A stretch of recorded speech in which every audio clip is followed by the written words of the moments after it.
MSW Media.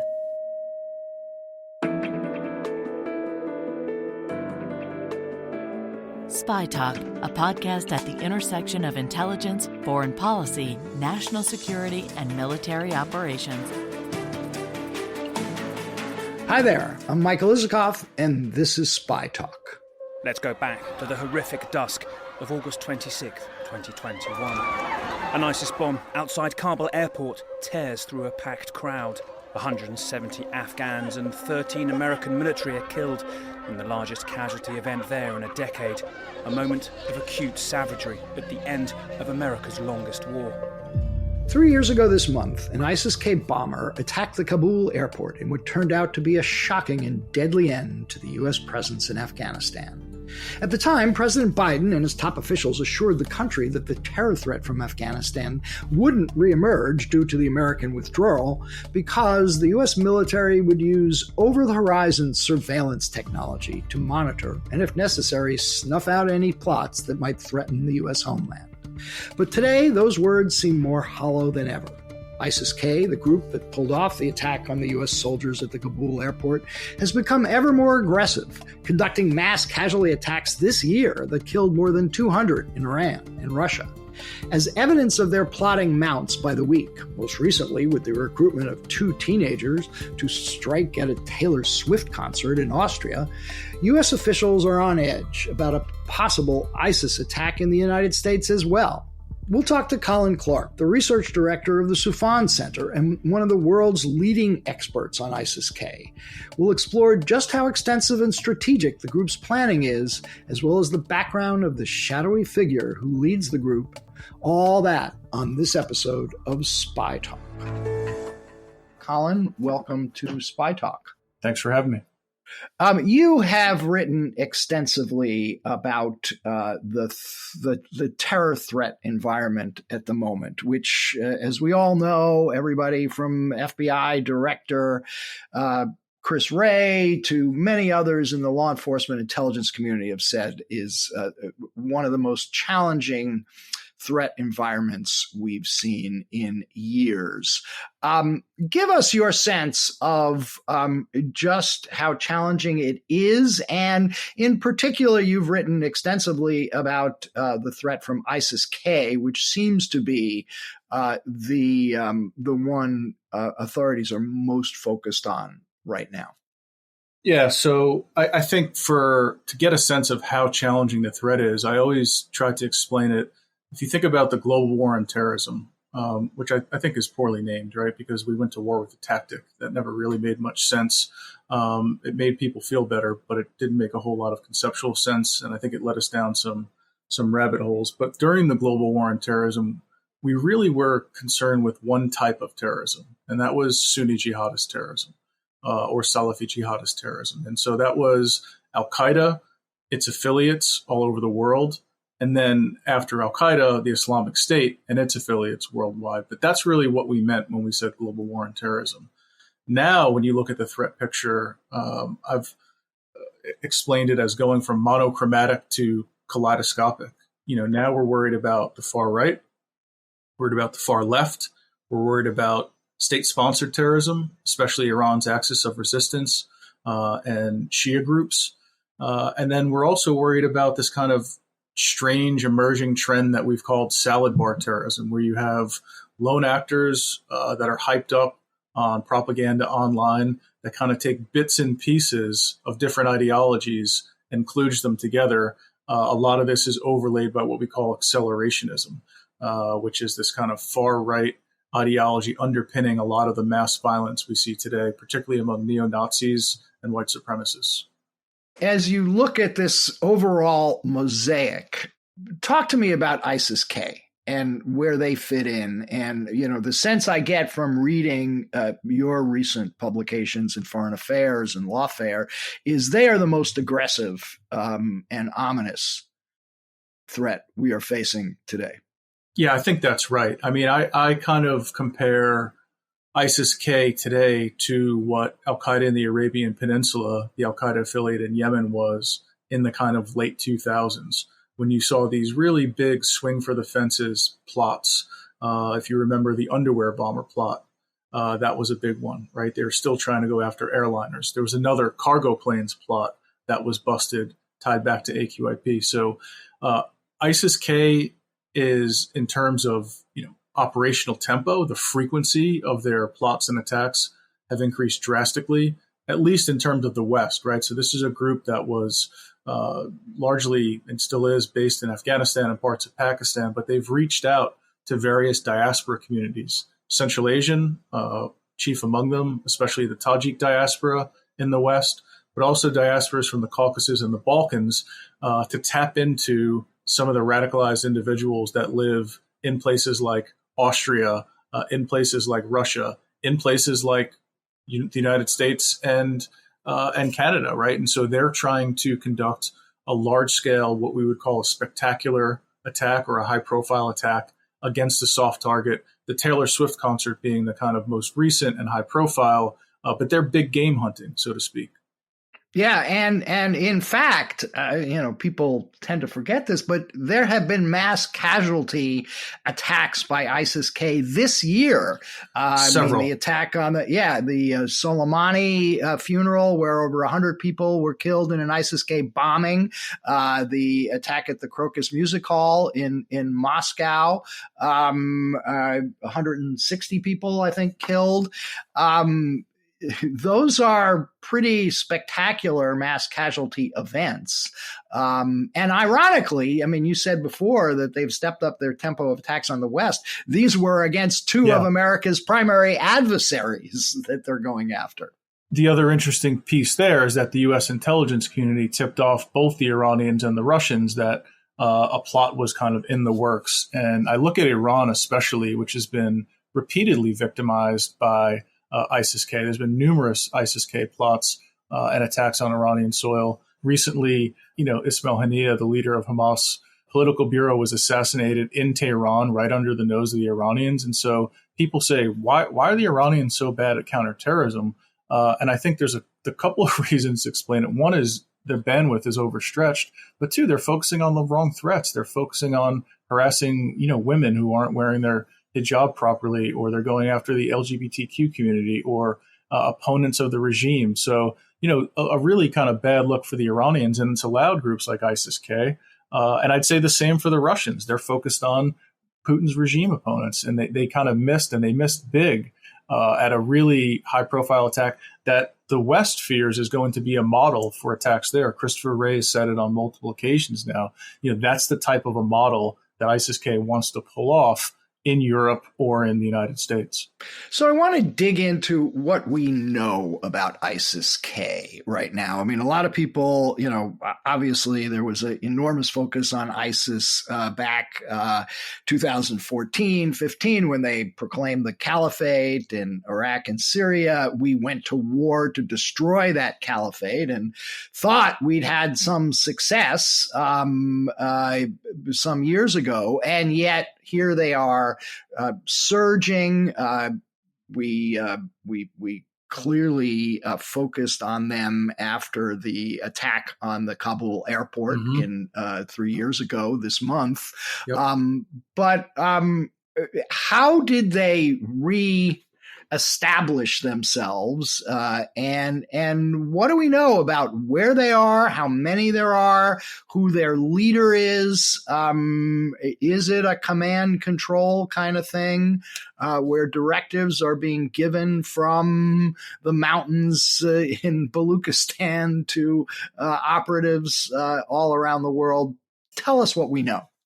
Yeah, so my last book after the Caliphate came out in the spring of 2019, right as Baghouz, the last kind of physical piece of ISIS territory, was being taken by a U.S. and SDF-led coalition. And in that book, I kind of posited, again, this came out in 2019, that the Islamic State's going to now turn to some of its branches or franchise groups to kind of carry on the fight. And you're going to see a shift in the center of gravity.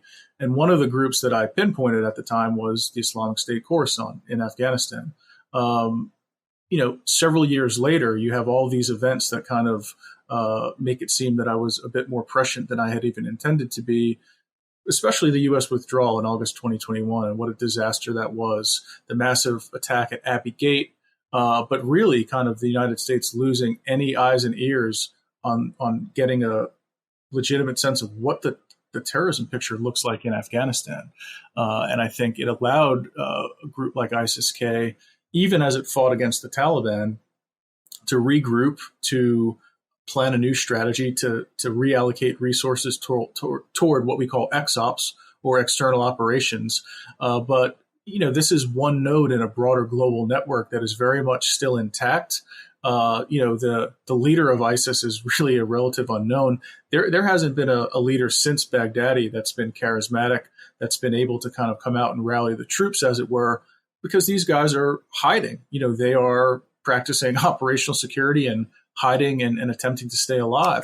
I want to talk about that leader in a moment, but just before we get there, you talked about the disastrous withdrawal 3 years ago from Afghanistan. At the time, President Biden and his officials were telling the public that we would still have over-the-horizon intelligence capability to monitor terrorist activity in Afghanistan, even though we would not have troops there. How's that worked out for us?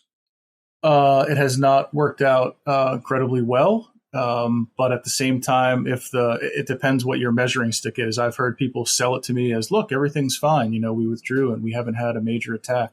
But as you can see, the lights are blinking red, right? And so it almost feels like we're sleepwalking into this moment where something big could happen, and it could be traced back to that exact place where the 9/11 plot was hatched. And so it's a bit of a surreal moment to come full circle and still be looking at, in my opinion, kind of being back to where we started in some ways. And I think, Al-Qaeda initially grew from this small group of several hundred fighters, pledging bayat to Osama bin Laden, to this worldwide network of affiliates. And the Islamic State has largely taken the same path. I think, at the end of the day, when you look at how does this impact us here in the United States, we've done so much for border security, for the terrorist watch list. We're really, really good at counterterrorism. We have to be right 100% of the time, and the Islamic State, or terrorists in general, have to be right once. And that's where a lot of people like myself are concerned. Right. Yeah. I mean, you mentioned, by the way, border security stepped up in the aftermath of 9/11, and yet, with the FBI just a month or so ago, arrested 8 Tajik nationals who crossed the border, the southwest border, into the United States, who had links to ISIS-K, a pretty good indication that all the border security we've beefed up may not be adequate to the problem we're facing right now. Absolutely. And I think this is such a difficult issue to talk about as a counterterrorism analyst because it's become so political, right? And so, I used to get calls from like PolitiFact or Fact Check, and they'd say, some senator said there's thousands of terrorists flooding over the border. Is this true? Well, of course, that's not true. But the other side wants to paint it as, no, there's 0 terrorists coming over the border. They'd never even think about doing that. That's so silly. Don't be an alarmist. And the reality is, the border is vulnerable. Terrorists have attempted to come across it, and they will continue to. So, it's probably the area of our homeland defense where we are the most vulnerable. And as you can see with the political infighting, it's been impossible to get any kind of a deal done, between Republicans and Democrats. And the victim is ultimately going to be the American people. And I think, the detainment of 8 Tajiks with potential links to the Islamic State Khorasan, that should be the warning sign everyone needs to pull together and get something done in a bipartisan manner. I just don't think we're there in our kind of, political environment in 2024. Let's take a quick break. And we're back. Okay, so you mentioned the leader of ISIS-K before, somebody who I don't think most Americans have ever heard of, Samoula Ghaffari, if I'm pronouncing his name correctly. He's got a nom de guerre, Shahab al-Muhajir. What do we know about him? Where is he? Who is he? Where did he come from? And how much control does he exercise over what ISIS-K is doing? So for those really interested in this individual, this group, I'd point you to the work of Amira Jadoon and Andrew Mines, who have written what I think is probably the best book on the Islamic State Khorasan, and they detail the history, the organizational structure, everything you'd need to know. I think for the purposes of understanding where the Islamic State is today, this is an individual that, while he's not as the charismatic figure that Baghdadi was, he is known to be a strategist. He's kind of looked at what the Islamic State Khorasan was doing and sought to internationalize the group. And this has led to a push for ISIS propaganda to be produced in multiple languages, right? In multiple formats. Really, he's kind of flooding the zone with propaganda. And especially when it comes to these external attacks, hoping that radicalized individuals, homegrown violent extremists in the West, that this propaganda is going to resonate with them and that they're going to then go be inspired to conduct attacks. Even better if they're linking up with an ISIS-K member that's in Central Asia or Afghanistan, that's kind of helping them pull this off step by step. That's what we call virtual plotters or virtual entrepreneurs, where they can have some input into what the target might be, where to source the weapons, if there's any local individuals that can help them with the logistics of an attack. Where is he? That's a great question. Probably somewhere along the AfPak border. I've seen it reported in Balochistan, Pakistan. Could be. But does he speak publicly? Does he give interviews? Are there videos of him? There's a bunch of different media that comes out through Islamic State propaganda where you hear what his kind of vision is, where you hear what his strategy is. But again, he's not the type of figure that Baghdadi was, or he's far from an Anwar al-Awlaki, right, where he's out there kind of putting out these YouTube videos antagonizing the West. He seems very much about business. And I think that's what has drawn the kind of respect of these cadres of fighters who have gravitated toward the Islamic State Khorasan in particular, and not some of the other ISIS affiliates around the world. I think we'd also be remiss not to focus on the Islamic State in sub-Saharan Africa, because that's a major growth area for ISIS. They are in control of territory stretching all the way from parts of West Africa and the Sahel to the Lake Chad Basin. They're kind of fighting against al-Qaeda-linked militants from Jainim and other groups, but it's really an entire large chunk of the continent that is now under jihadist control. And that's something that doesn't get enough attention. So let me just take it back. These are in sub-Saharan Africa, ISIS-K folks as well. Not ISIS-K. So this is Islamic State West Africa province, Islamic State Sahel province, right? These are the kind of regional branches of this broader global enterprise. Just as ISIS-K, the K is for Khorasan, the traditional land of Afghanistan and Pakistan. ISIS West Africa province, as the name suggests, is based in that part of the continent. ISIS Sahel province, also in the Sahel. And so this group maintains these regional affiliates worldwide that do talk to each other. Yeah, I was going to say, what's the level of communication or coordination among them? Well, there is some coordination, particularly through the Al-Qarar office in Somalia, in East Africa. And I think, while Al-Shabaab, which is an Al-Qaeda-linked group, is the dominant entity there is a kind of rump group that has helped to move money from the Middle East to South Asia. And so these groups are still adept at communicating, on encrypted communications, sending money through various means. And while we often look for the different touch points, it's such a decentralized network that it's really difficult to find the center of gravity.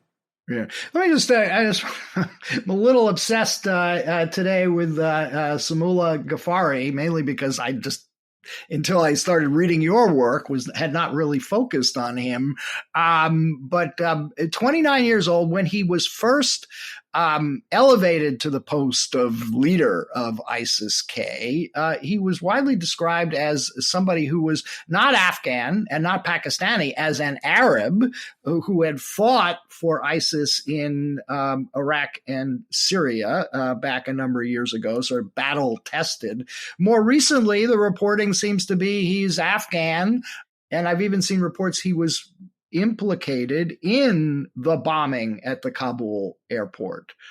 So Just walk us through the sort of changing understanding of who he is and how much we know about his actual role in killing American service members. Well, I think that tells you everything you need to know is the kind of lack of initial information on him, saying at first that he's Arab, but now he's Afghan.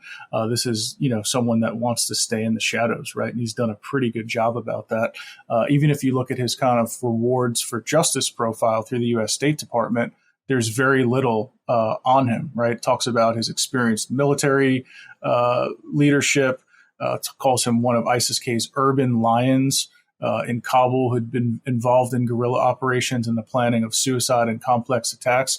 And as you note, he's a young man. And so if this is somebody that's going to lead the organization, although that's a very dangerous position to hold, the leader of ISIS-K, as you have, the United States and others hunting you on a daily basis, this is someone that could elevate the group back to the place where the Islamic State was. I think one of his kind of, if you want to call it an innovation, kind of really one of the smartest moves he made was to start focusing on the diaspora communities, particularly the Central Asian diaspora communities in the West.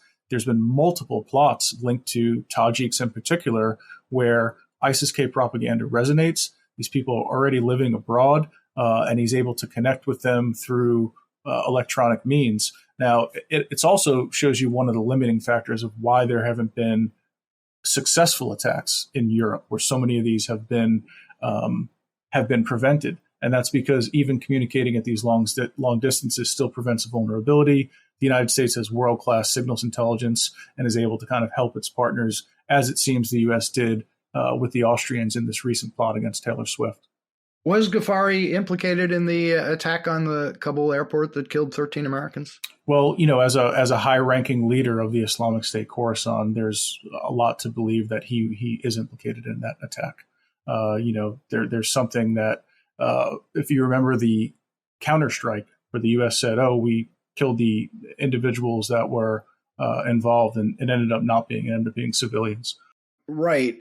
So back in the day of the global war on terror under the George W. Bush administration and the Barack Obama administration, we used drones quite aggressively to go after and kill terrorist leaders in Afghanistan and Pakistan. Widely controversial, but it was also hailed as a successful decapitation of the leadership of Al-Qaeda. I don't hear too much about that these days. Are we even still doing it? Yeah, and that's why I kind of paused earlier and said, where people are hunting him worldwide. You don't hear much. You don't hear much about it. After the Abbey Gate attack, President Biden attempted to reassure the American people by saying, even though we won't have a presence in Afghanistan with quote unquote boots on the ground, what we do have is an over the horizon capability, right? Some call it offshore counterterrorism. And, evidence of that was when Ayman al-Zawahiri was killed and in Kabul, of all places. And that's kind of been the one data point that the administration clings to. My pushback would be we keep seeing an uptick in ISIS-K plotting in the West. There are now Tajiks coming across the southern border. What we're doing isn't really effective in attenuating this group and mitigating the group's ability to plot, plan, and conduct terrorist attacks. So what is the United States doing? If you go down to the Beltway these days, I don't know if you've had this experience, but nobody wants to talk about counterterrorism. It's yesterday's news. The priorities are threefold. They're China, China, and China. Maybe a little bit of conversation about AI and the bright, shiny toys, but counterterrorism and Iran right now, certainly. For sure, right? Yeah, so the Axis, and and then so suffice to say, great power competition with near peer competitors. So Iran, China, Russia, sure. Nothing about violent non-state actors unless it's related to the axis of resistance. Do we even have the capability to do it now? I mean, those drones usually flew out of Bagram, right? Which we don't currently have access to. We gave that up to the Taliban. I mean, are we even able to fly drones to Balochistan and target Ghaffari, the leader of ISIS-K? We're certainly limited in what we can do compared to where we were just several years ago. And if we're relying on kind of allies in the region, whatever you want to term Pakistan, a frenemy, right? Sometimes they're helpful, oftentimes they're not. Central Asian states, very nervous about, collaborating with the United States and where that puts them with their own population. So we're definitely at a deficit compared to where we were. And I'm not sure if that's the reason why we're not seeing more, or if just, the zeitgeist is now all things great power competition, CT, counterterrorism, it's old news. And we're just going to have to learn to live with the issue as it stands today. Where would we even fly the drones out of to target the Pakistani border? Yeah, it's a good question. You have to wonder what kind of help we have there in the region. And certainly coming from the Gulf is too far. Would you call Ghaffari the most dangerous terrorist in the world right now? I probably would, yeah. Given the enterprise that he heads and his intentions. And again, I just go back to the op tempo. The frequency with which ISIS plots are being disrupted shows you how serious these guys are, and they're not going to stop. They're going to continue. So let's bring it home to the one place that, at least for the American public counts, which is the homeland of the United States of America. How worried should we be at the moment about a potential ISIS-K attack here? Look, I never want to be somebody that says the sky is falling, or to be some kind of hype man that, works in hyperbole, because I don't think it's useful. That said, myself, my colleagues are incredibly worried because we see these attempts happening in Europe.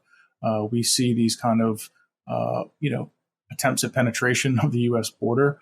And it does feel like, right, this is a hard thing to measure, but when you kind of live in this every day and you track these things, it does feel like we are approaching the precipice of another 9/11. Now, try explaining that to somebody in the intelligence community. Oh, you have a feeling that something bad's going to happen? Good luck. But for people that kind of look at this stuff every day, the data points just keep adding up. And I do have a very uneasy feeling that they're going to try to, pull off something big in the United States, in Canada, and they may be successful in pulling that off. I mean, needless to say, we're all immersed and obsessed with the current election campaign between Kamala Harris and Donald Trump.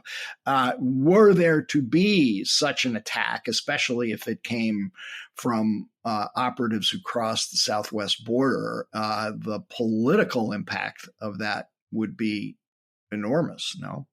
It would be devastating, and I think definitely for the Harris administration, right, or the Harris-Walz ticket, rather, because this would give red meat to Trump to basically say, look, everything I've said about the border, you failed, right? When that's it's not necessarily that simple. This is even the same way, Trump talks about Afghanistan. Look, after Biden took over, it went to shit. But Trump is the author of the Doha Agreement, right? Biden merely continued that policy, but we don't talk about that.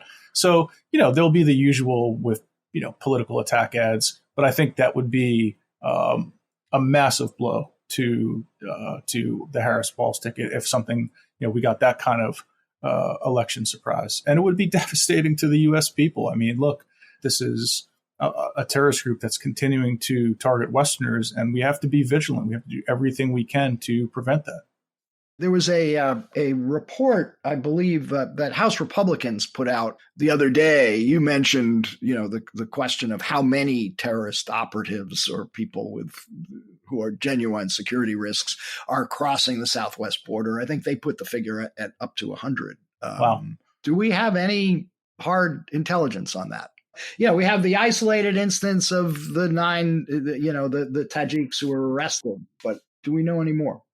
No, and a lot of it's just not out in the public domain, in the open source. Even with the Tajiks, I haven't heard much after. Right. What were the links to ISIS? How strong were they? Were these people that were deliberately sent here to conduct an attack? If they get into the country, is there an infrastructure in place to help facilitate an attack? Or is it figure it out on your own? And so these are all kind of unknown unknowns, and they also lead the mind to wander, and it doesn't provide much reassurance that we have the situation under control. By the way, when you talk about support structure or infrastructure, that's something we're still debating about the 9/11 attacks. Exactly. 23 years ago, the idea of a Saudi support structure has gotten more attention recently with some of the disclosures that have come out of the 9/11 Saudi case. So just to wrap up here, what should we be doing? What should the United States government and Western governments be doing right now that they are not? I think one, treat the terrorism threat issue with the sense of urgency that it deserves.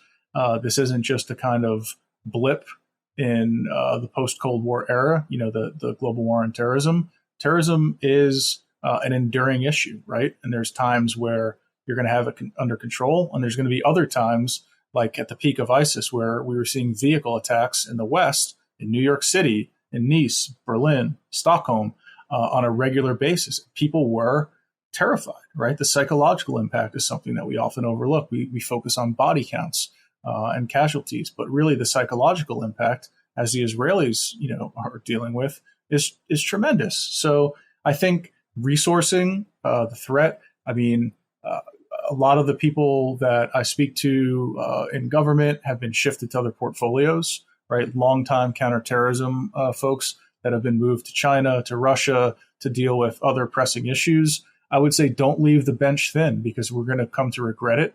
And when we, as you know, massive attacks can change everything, right? This could be not a priority at the moment. If there was a bomb that went off in Times Square next month, that's all we'd be talking about, right? And all of a sudden there'd be congressional inquiries into how is this allowed to happen? Why didn't we have people looking at this? And, just to be honest, when I go down to Washington, there's fewer and fewer people studying this issue, looking at it. It's just not considered a sexy issue anymore, the way it was for the 2 decades following 9/11. And I think, we're going to come to regret that we don't have the manpower, the resources, and the energy dedicated to a really important security issue. Colin Clark, a sobering assessment, but one that was quite illuminating, and lots of folks should be listening to. Thanks a lot for joining us. Thanks, Michael. And that's it for this week's Spy Talk. Be sure to check out our complete podcast archive on Apple or wherever you get your podcasts. And if you haven't already, do check out the SpyTalk.com news site on Substack, where we offer a steady diet of scoops and original analyses on the intersection of intelligence, foreign policy, and military operations. Just Google Spy Talk and you'll quickly find your way there. This edition of the Spy Talk podcast was smoothly produced, as always, by Kanai and expertly edited by Molly Hawkey for MSW Media. That's it. See you around. I'm Michael Isikoff. Thanks for listening. For more original reporting and insights like this, subscribe to SpyTalk.co on Substack and follow us on Twitter at @talk_spy. If you enjoyed our podcast, subscribe and leave a review on Apple Podcasts, Spotify, or wherever you get your podcasts. MSW Media.